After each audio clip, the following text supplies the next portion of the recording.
Hello students, स्वागत है आपका हमारे channel free online study bye RRAV में।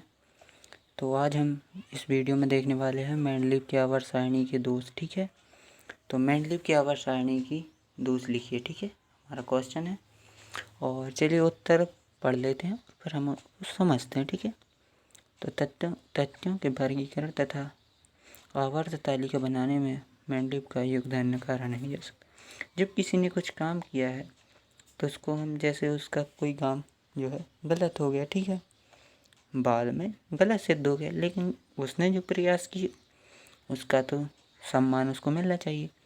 तो वही बात है कि योगदान नकारा नहीं जा सकता। फिर भी इसके दोष, इनके दोष निम्नानुसार हैं, इसके दोष निम्नानुसार। ठीक है, इस प्रकार से आप स्टैंडर्ड लैंग्वेज में लिख सकते हैं। और हमारा जो फर्स्ट पॉइंट होगा वो होगा हाइड्रोजन की स्थिति। तो हाइड्रोजन की स्थिति, हाइड्रोजन एकमात्र ऐसा तत्व है जिसे मेंडलीव ने क्षारीय व तथा हैलोजन तत्व हैलोजन दोनों के साथ रखा। ऐसी स्थिति में हाइड्रोजन को कोई निश्चित स्थान नहीं मिल पाया, अतः इस विवाद का समाधान नहीं किया जा सका, इसलिए हाइड्रोजन को आवारा तत्व कहा गया। तो इसको आप याद कर लीजिए और हम समझा रहे हैं आपको। ठीक है, रफ में समझिए। तो जो है मेंडलीव ने पीरियोडिक टेबल जो बनाई थी उसमें उन्होंने आधार किसको माना था? परमाणु द्रव्यमान। ठीक है, परमाणु द्रव्यमान, परमाणु द्रव्यमान को उन्होंने क्या माना? आधार। ठीक है, उन्होंने जो तत्वों के परमाणु द्रव्यमान होते हैं तो तत्वों को इनके मतलब परमाणु द्रव्यमानों को बढ़ते क्रम में रखा। तो जैसे हमने संभारिक और समस्थानिक का वीडियो हमने पहले ही अपलोड कर दिया, तो समस्थानिक और समभारिक का वीडियो पहले देख लीजिए प्लेलिस्ट में जाकर। उसके बाद जो अध्याय 2 में हमने पढ़ाया हुआ है तो उसके बाद आप इसको समझें। ठीक है, तो प्लेलिस्ट से अध्ययन करें ताकि क्रम अनुसार आपको समझ में आए। ठीक है, तो परमाणु द्रव्यमान को आधार माना।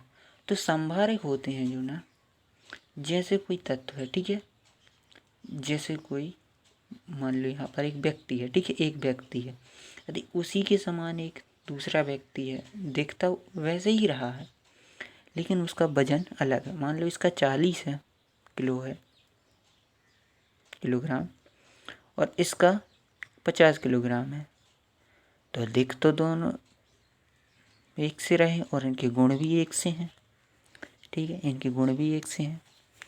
तो यदि हम इनको जो परमाणु द्रव्यमान के क्रम में रखें, जैसे द्रव्यमान के क्रम में रखा तो पहला 40 वाला आएगा, ठीक है, फिर दूसरा आएगा जो 50 किलो वाला है। तो इस प्रकार से वैसे ही तत्वों में भी समस्थानिक होते हैं। जैसे हाइड्रोजन के कितने समस्थानिक हैं? 2 और हैं इसके अलावा। ठीक है, ड्यूटेरियम ट्राइटियम, ठीक है, प्रोटियम ड्यूटेरियम ट्राइटियम। ठीक है, फिर से सुन लीजिए, प्रोटियम ड्यूटेरियम ट्राइटियम। ठीक है, तो 3 समस्थानिक थे। ठीक है, तो उनका द्रव्यमान भी अलग अलग है। तो द्रव्यमान अलग अलग था। ठीक है, तो यदि उनको बढ़ते क्रम में रखते, यदि परमाणु द्रव्यमान की, तो उन्हें अलग अलग रखना होता। सीधी सी बात है, पहला फिर दूसरा, जिसका बढ़ते क्रम में रखा जाएगा परमाणु द्रव्यमान की। ठीक है, तो इस प्रकार से रखे जाते, प्रोटियम ड्यूटेरियम ट्राइटियम, इस प्रकार से रखे जाते। तो फिर 3 जगह हाइड्रोजन होता। ठीक है, तो उन्होंने हाइड्रोजन को 2 जगह रख दिया। ठीक है, पहले वर्ग में भी उन्होंने रख दिया और जो हैलोजन तत्व हैं उनके साथ भी रख दिया, मतलब क्षारीय धातुओं के साथ रखा उन्होंने। ठीक है, क्षारीय धातुएं, ठीक है, इसके साथ भी रखा उन्होंने और हैलोजन के साथ रखा। तो फिर आगे आए मोस्टली। ठीक है, उन्होंने क्या सुधारा? जो वेस उन्होंने लिया था परमाणु द्रव्यमान, उनको उन्होंने करके क्या रख दिया? आगे संशोधन कर दिया। किसके आधार पर किया? परमाणु क्रमांक। फिर बोला है परमाणु क्रमांक को आधार बनाया और फिर तब से जो है हम मॉडर्न पीरियोडिक टेबल जो देखते हैं इस प्रकार होती है कुछ, आप देख सकते हैं कुछ इस प्रकार होती है। तो यहाँ पर यह हाइड्रोजन है, ठीक है, हाइड्रोजन एक ही बार है, यहाँ पर डबल तो नहीं है, ठीक है, हाइड्रोजन एक ही बार है। तो हाइड्रोजन का जो समस्थानिक होते तो 3 है, लेकिन रखा एक ही जगह जाता है। तो परमाणु क्रमांक के आधार पर यह बनी हुई है। जो तीनों हमने जो समस्थानिक बताए उनका जो है परमाणु भार अलग अलग है या परमाणु द्रव्यमान अलग अलग है, लेकिन उनका परमाणु क्रमांक एक ही होगा, क्योंकि उसमें इलेक्ट्रॉन तो एक ही होता है। तो परमाणु क्रमांक किससे डिसाइड होता है? इलेक्ट्रॉन से। तो एक है इसमें इलेक्ट्रॉन हाइड्रोजन में, तो पहले रखा जाएगा। इसमें 2 है इलेक्ट्रॉन हीलियम में, तो यह दूसरे नंबर पर रखा जाएगा। तो मेंडलीव ने क्या गलती की थी, जो परमाणु द्रव्यमान को उन्होंने आधार माना था, ठीक है, तो समस्थानिक में उसका भार अलग निकल आया कुछ दूसरे समस्थानिक का, तो उन्होंने यहाँ पर रख दिया, क्योंकि पहले तो जो है जो उत्कृष्ट गैसें होती हैं इनकी खोज नहीं हुई थी, तो उन्होंने यहाँ भी रख दिया था यहाँ पर, ठीक है। यह बाद में जोड़ा गया क्योंकि जो उत्कृष्ट गैसों की खोज नहीं हुई थी, तो यहाँ पर हैलोजन के साथ भी रख दिया था उन्होंने। और एक पहले यहाँ पर क्षारीय धातुएं जो लिथियम, सोडियम, पोटेशियम, इनके साथ भी रख दिया था। तो चलिए अब, और इसलिए ही इसे आवारा तत्व कहा गया, क्योंकि इसे जो है निश्चित स्थान नहीं मिल पाया था, पीरियोडिक टेबल में निश्चित स्थान नहीं मिल पाया था। लेकिन आज जो मॉडर्न पीरियोडिक टेबल है उसमें निश्चित स्थान है, ठीक है, क्योंकि परमाणु क्रमांक इसका बेस है जो कि मोस्ले ने बनाया, ठीक है। तो चलिए अब सेकंड पॉइंट समझते हैं। तो आप एक बार पढ़ लीजिए। हाइड्रोजन एक मात्र ऐसा तत्व था जिसे मेंडलीफ ने क्षारीय धातुएं हैलोजन दोनों के साथ रखा। ऐसी स्थिति में हाइड्रोजन को कोई निश्चित स्थान नहीं मिल पाया, अतः इस विवाद का समाधान नहीं किया जा सकता। मतलब कि इस विवाद का समाधान किसने नहीं किया मतलब मेंडलीफ ने। सीधी सी बात है, जो परमाणु द्रव्यमान को आधार माना, यदि उसके अकॉर्डिंग चले हम, मेंडलीफ के अकॉर्डिंग, तो वह पूरी पीरियोडिक टेबल बिगड़ रही थी। तो इस विवाद का समाधान नहीं किया जा सकता, वहाँ पर नहीं किया जा सका, ठीक है। लेकिन बाद में हो गया, किसने किया? मोस्ले ने, ठीक है। मॉडर्न पीरियोडिक टेबल जो है आधुनिक आवर्त सारणी का इन्वेंशन या खोज करके, ठीक है, परमाणु क्रमांक को आधार। अब चलिए हम सेकंड पॉइंट देखते हैं। जो हमने फर्स्ट पॉइंट में समझा उसी को तो हम सेकंड पॉइंट में समझ रहे हैं। सीधी सी बात है, देखो इसको पढ़ते हैं। समस्थानिक की स्थिति, ठीक है। तो कई तत्वों के समस्थानिक होते हैं, जैसे कि मैंने बताया, हाइड्रोजन का उदाहरण दिया मैंने, ठीक है। और कार्बन का भी समस्थानिक होते हैं, कार्बन के भी होते हैं समस्थानिक, ठीक है। आप गूगल सर्च कर सकते हैं, ठीक है, किन किन तत्वों के समस्थानिक होते हैं। तो कई तत्वों के समस्थानिक होते हैं जिनका द्रव्यमान अलग अलग होता है। ऐसे में यदि इन्हें परमाणु द्रव्यमान की जो है बढ़ते क्रम में रखा जाए तो पूरी तालिका ही बिगड़ जाएगी, अतः इन्हें एक ही स्थान पर रखा गया। तो हाइड्रोजन को फिर एक ही स्थान पर रखा गया, ठीक है, बाद में एक ही स्थान पर रखा गया। मैं यदि जो है हमने पहली बात को समझा, समस्थानिक क्या कहलाते हैं? जिनके परमाणु क्रमांक समान हो परंतु परमाणु द्रव्यमान अलग अलग हों।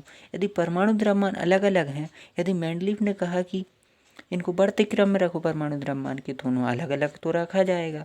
तो इससे जो है परमाणु जो पीरियोडिक टेबल है इसका क्रम बिगड़ जाएगा, तथा तो इसे एक ही स्थान पर रखा गया, जो कि अब हम देखते और पढ़ते हैं, ठीक है। तो यही बात है। चलिए तीसरा पॉइंट देखते हैं, लैंथेनाइड और एक्टिनाइड की स्थिति, ठीक है। मेंडली जो एफिलाक के तत्व होते हैं उन्हीं में आते हैं लैंथेनाइड, एक्टिनाइड तत्व। तो मेंडलीव की आवर्त सारणी में लैंथेनाइड, एक्टिनाइड तत्वों को अलग से स्थान नहीं मिला। क्यों नहीं मिला? क्योंकि जब हम अभी चित्र में समझेंगे, ठीक है, तो इन्हें स्थान नहीं मिला, ठीक है, निश्चित स्थान। और आवर्तता का कारण, तो मेंडलीव ने तत्वों की मध्य आवर्तता होने का कारण नहीं दिया। आवर्तता होने का कारण किसने दिया? हमें न्यूलैंड ने दिया, ठीक है। जो न्यूलैंड ने अपना अष्टक नियम जब दिया, ठीक है, तब आवर्त जो है गुणों के मध्य आवर्तता का जो है कारण दिया। तो चलिए हम तीसरे पॉइंट और चौथे पॉइंट को समझ लेते हैं। पहले तीसरे पॉइंट और चौथे पॉइंट को। जो आज हम पीरियोडिक टेबल पढ़ते हैं इस प्रकार से होती है, लगभग कुछ इस प्रकार से आपने देखी होगी, कुछ इस प्रकार से होती है, इस आकार में लगभग, और यहाँ पर भी 2 ब्लॉक होते हैं, इस प्रकार से होती है। ठीक है, तो यह कहलाता है F ब्लॉक, यह कहलाता है D ब्लॉक, यह कहलाता है P ब्लॉक, यह कहलाता है S ब्लॉक। तो जो है F ब्लॉक के तत्व ही क्या कहलाते हैं? लेंथेनॉइड, लेंथेनॉइड व एक्टिनॉइड, एक्टिनॉइड तत्व। ठीक है, यही कहलाते हैं F ब्लॉक के तत्व। तो हम चित्र देखते हैं और इसको समझते हैं। अभी आप थोड़ी देर के लिए मान लें कि यह जो है यह तत्व परमाणु द्रव्यमान के बढ़ते क्रम में लिखे हुए हैं।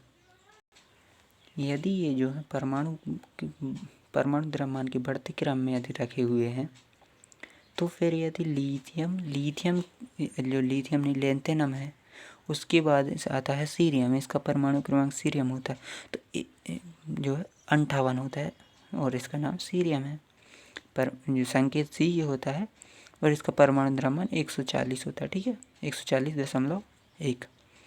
तो यानी इनको परमाणु द्रव्यमान के बढ़ते क्रम में रखा जाए तो यहाँ पर इस प्रकार से आगे आ जाएंगे ये तत्व। ठीक है, ये तत्व यहाँ पर इसके आगे आ जाएंगे। ठीक है, परंतु जो है यदि इनके बाद आएंगे तो इसका जो है क्रम बिगड़ जाएगा, तो इसलिए इनको जो है अलग स्थान नहीं दिया गया, और इनके गुण भी जो है अलग अलग होते हैं, इसलिए इन्हें मोस्टली इन्हें जो है अलग स्थान दिया, परंतु जो है मेंडलीफ ने इन्हें अलग स्थान नहीं दिया था। ठीक है, इनके गुण ये रेडियो एक्टिव तत्व होते हैं। ठीक है, यह रेडियो एक्टिव होते हैं। ठीक है, तो इसलिए इन्हें अलग स्थान दिया गया, और यह रेयर अर्थ होते हैं, मतलब कि यह धरती पर बहुत कम मात्रा में पाए जाते हैं, दुर्लभ हैं। ठीक है, चलिए, और जो हमारा 4th पॉइंट है आवर्तता का कारण किसने नहीं बताया था हमें, पर जो है मेंडलीफ ने नहीं बताया। मेंडलीफ ने क्या किया हमारे लिए कि जो है तत्वों को परमाणु द्रव्यमान के बढ़ते क्रम में रखा, परमाणु द्रव्यमान के बढ़ते क्रम में रखा, लेकिन उन्होंने यह नहीं बताया कि कौन सा तत्व किस तत्व से मिलान करेगा, मतलब गुणों में समानता रखता। जैसे हमने कहा जो है पैलेडियम मरकरी से समानता रखता, मान लो पैलेडियम मरकरी से समानता रखता है, तो मैंने बताया कि यह किस प्रकार संबंध रखता है, 1 2 छोड़ के 2 के नीचे का तत्व। ठीक है, तो इस प्रकार से उन्होंने जो है संबंध नहीं बताया था कि कौन सा तत्व कौन से तत्व से समानता रखता है। तो आप मध्य आवर्तता का जो है गुणों में आवर्तता का कारण नहीं बताया था। किसने बताया फिर? न्यूलैंड ने बताया कि 7 तत्वों के बाद जो 8वां तत्व आएगा, वो 8वां तत्व जो है पहले तत्व से समांतर रहेगा। कैसे? जैसे हाइड्रोजन एक तत्व, ठीक है, और यहाँ पर हीलियम से दूसरा तत्व, तीसरा, चौथा, 5वां, 6ठा, 7, 8, तो 8वां तत्व जो है पहले गुण से समानता कैसे रखिए? यह गैस है। ठीक है, यह गैस है, तो यह भी गैस है। और जैसे हम यहाँ से गिनते हैं, ठीक है, 1 2 3 3 4 5 6 7 8 फॉस्फोरस यहाँ से सीधी सी बात है, यहाँ पर फॉस्फोरस तो यह गुणों में समानता रखता होगा कुछ भी। ठीक है, तो आप न्यूलैंड के अष्टक नियम की वीडियो देख सकते हैं यदि यहाँ पर समझ में नहीं आ रहा हो तो। ठीक है, तो आप परमाणु क्रमांक जो इसकी परमाणु संरचना का वीडियो है उसमें आप जो है अपभव का सिद्धांत और संभारिक और समस्थानिक देख सकते हैं, और जो इसी चैप्टर की जो है गुणों में आवर्तता है तत्वों का वर्गीकरण जो चैप्टर है, इसकी प्लेलिस्ट में जाकर आप न्यूलैंड का अष्टक नियम देख सकते हैं और क्रमबद्ध अध्ययन कर सकते हैं। Thanks for watching, thank you.